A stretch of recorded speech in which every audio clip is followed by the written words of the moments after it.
Welcome back to Health Voices. Today, we're going to talk about something that I know many of you watching at home might be quietly experiencing or seeing in a loved one. It's that feeling of getting weaker, that new difficulty getting out of a comfortable chair, the loss of confidence when walking down a slope, or a subtle sense of unsteadiness. We so often dismiss it, Dr. Morgan, as just an inevitable part of getting old. But for our audience today, I want to ask you directly, is it really that simple? Sarah, that is the most important question we could ask, because the answer for millions of people is an emphatic no. It is not that simple. For everyone watching, if you feel that happening, I want you to hear this loud and clear. That slow creeping weakness is not a mandatory sentence of aging. It is a specific, diagnosable, and most importantly, treatable metabolic condition called sarcopenia. And it's driven by an invisible process that starts silently in our 50s and 60s, something called anabolic resistance. Anabolic resistance. That sounds technical. Can you break that down for us? What is actually happening inside our bodies? Absolutely. Think of it this way. Your entire life, your muscles have been in a constant state of communication with your brain and your hormones. When you eat protein or do some physical activity, a signal is sent to your muscle cells. The message is simple. Grow, repair, get stronger. In your youth, your muscles are perfect listeners. They hear this message loud and clear and respond immediately.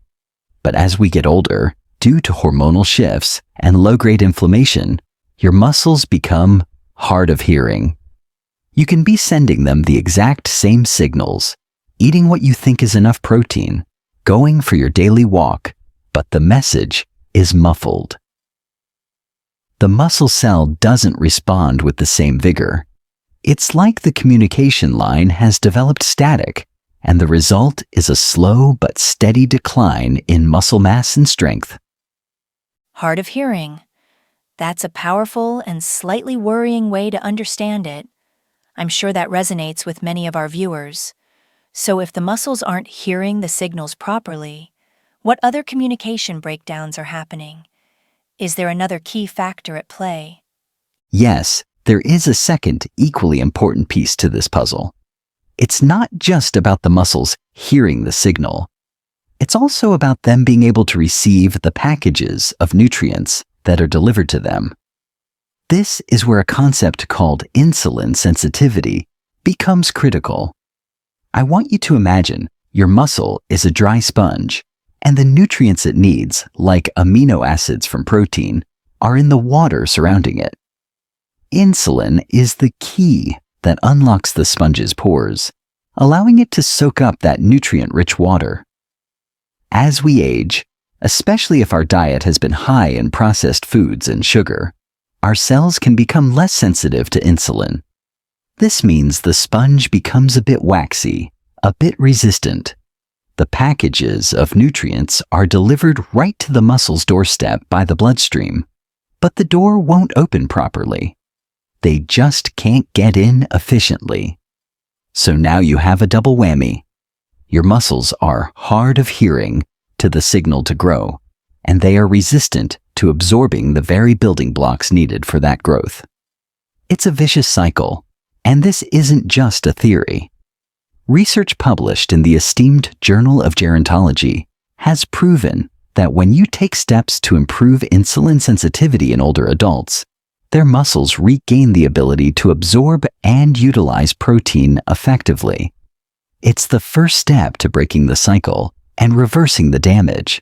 Doctor, thank you for clarifying those two key issues: our muscles becoming hard of hearing and also struggling to absorb nutrients. It paints a much clearer and frankly more hopeful picture because it suggests these are systems we can influence. And for all of you watching, I have a quick question for you. If this is a topic that you or a loved one are currently facing or concerned about, Please take a moment and type the number 1 in the comments below right now. It helps us know we're talking about the things that truly matter to you. Doctor, for everyone who just typed 1, who feels that their muscles are hard of hearing and struggling to absorb, the obvious next question is, how do we fix it? How do we send a signal that's so loud and clear the muscles have no choice but to listen? Is there a key that unlocks this whole process? There is, Sarah. There is a master key that can override the resistance and unlock the door to muscle growth. It's a specific essential amino acid called leucine. Now, all amino acids are the building blocks of protein, but think of leucine as the foreman on the construction site. It's the one with the megaphone that shouts the command to start building. Scientifically, leucine directly activates a powerful pathway in the body known as mTOR, which you can think of as the master switch for all muscle protein synthesis. Without a sufficient amount of leucine in a meal, it doesn't matter how much total protein you eat. The foreman isn't there, and the master switch doesn't get flipped on. This isn't just important, it's everything. Landmark studies, particularly a large body of research published in the American Journal of Clinical Nutrition, have shown that hitting a certain leucine threshold in a meal is the single most important factor for stimulating muscle growth in older adults and overcoming anabolic resistance. So leucine is the command signal. It's the non-negotiable key. This brings us to the big question everyone watching is waiting for. Where do we find the most potent source of this key? What is this one food you've hinted at that can make such a profound difference? The single most nutrient-dense food on the planet, and the most potent source of leucine combined with a symphony of other critical nutrients for muscle health, is grass-fed beef liver. Now, I know for many of you watching, your first reaction might be to tune out. But I am asking you to hear me out because the science here is undeniable. A small 100-gram serving, about the size of a deck of cards, contains nearly 3 grams of leucine. That is the perfect dose to slam that mTOR switch into the on position. But it's the incredible synergy of nutrients that makes it a true superfood for this condition. It's also one of the world's best sources of highly absorbable iron and vitamin B12. These are absolutely essential for creating red blood cells and fighting the deep fatigue that stops so many seniors from being active in the first place. You can't build muscle if you don't have the energy to move. Liver provides both the building blocks and the energy to use them. Can you give us an example? Have you seen this work in practice? I have a story that I think perfectly illustrates this. I had a patient, a 78-year-old man named Arthur. He had become very frail after a bout of pneumonia, losing over 15 pounds. His appetite was poor. He subsisted on tea and toast. His family was terrified, watching him fade away. We couldn't get him to eat a large steak or a whole chicken breast. It was too much for him. But I had his daughter pan-fry just a very small 1-ounce portion of beef liver, minced finely with some onions to make it palatable. Twice a week, that's it. It was small enough that he could manage it. But nutritionally, it was a powerhouse. The change over 2 months, combined with simple chair-based resistance band exercises, was nothing short of remarkable. He told me he felt a spark of energy he hadn't felt in years. He regained enough strength to open his own jars again, a small victory that meant the world to his independence. His grip strength, a key marker of overall health, improved significantly. We gave his body the most concentrated dose of muscle-building fuel possible in a tiny, manageable package. That story about Arthur is truly inspiring. But I have to be honest for our audience, Doctor. Beef liver is not a staple food for many people today. For those watching who might be hesitant, what are some other effective options? And how much does when we eat these foods matter? Both are critical questions for making this practical. For those who simply cannot do liver, the goal remains the same: get enough leucine. Other fantastic sources include whey protein, which is why it's so popular. It's very high in leucine and easy to digest. After that, we have eggs, cottage cheese, Greek yogurt, chicken, fish, and lean beef. The key is to get a sufficient dose, and that brings us to timing, which is just as important. The science is crystal clear on this. To fight sarcopenia, you must front-load your day with protein. The most important meal is breakfast. Your goal should be to consume at least 30 grams of protein, with a minimum of 2.5 to 3 grams of leucine in that first meal. This acts like a powerful wake-up call to your muscle-building machinery, and it sets a positive anabolic tone for the entire day.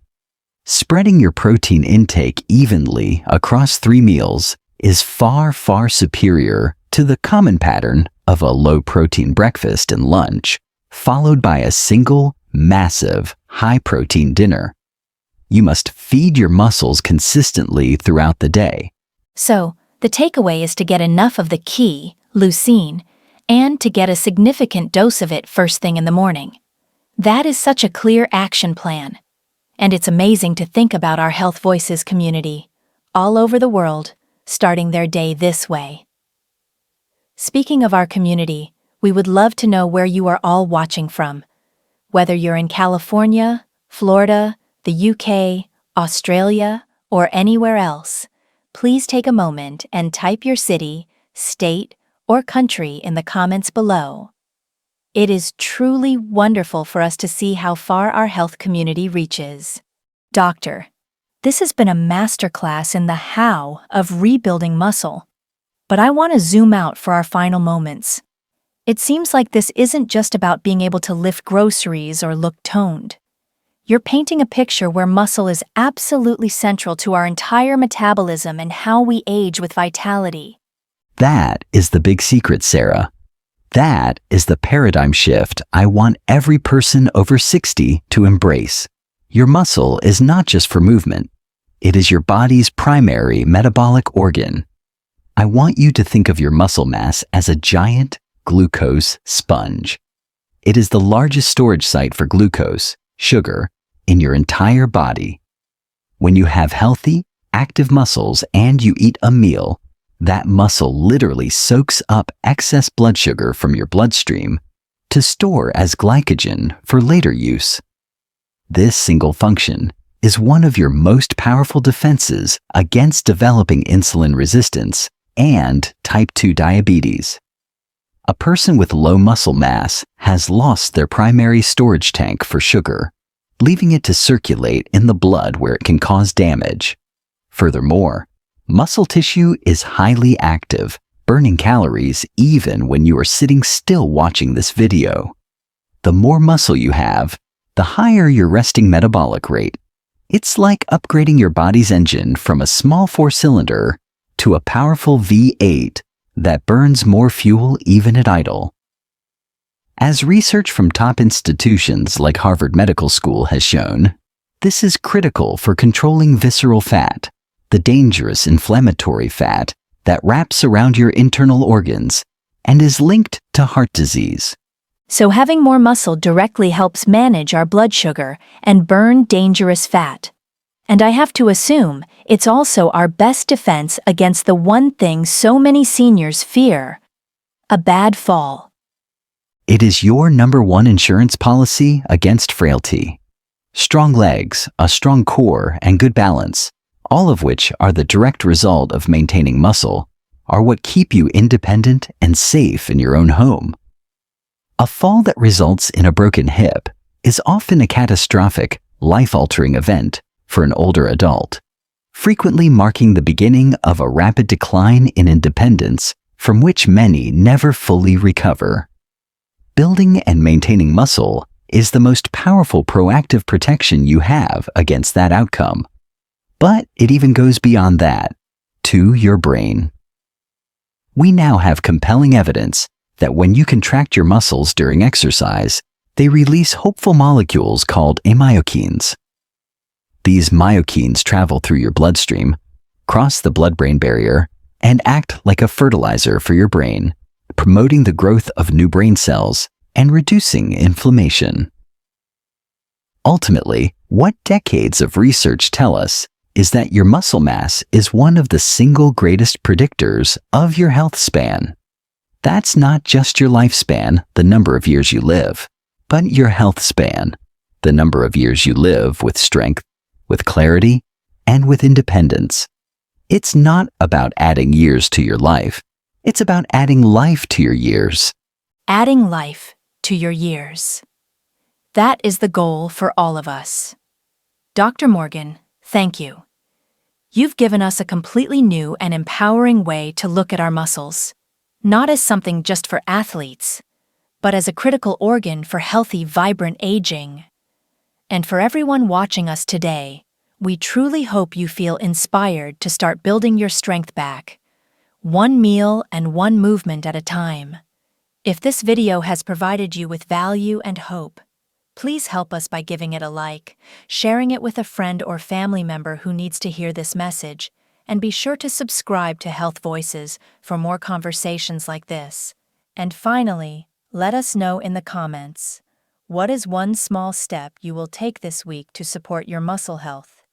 Thank you for being part of our community. Stay strong.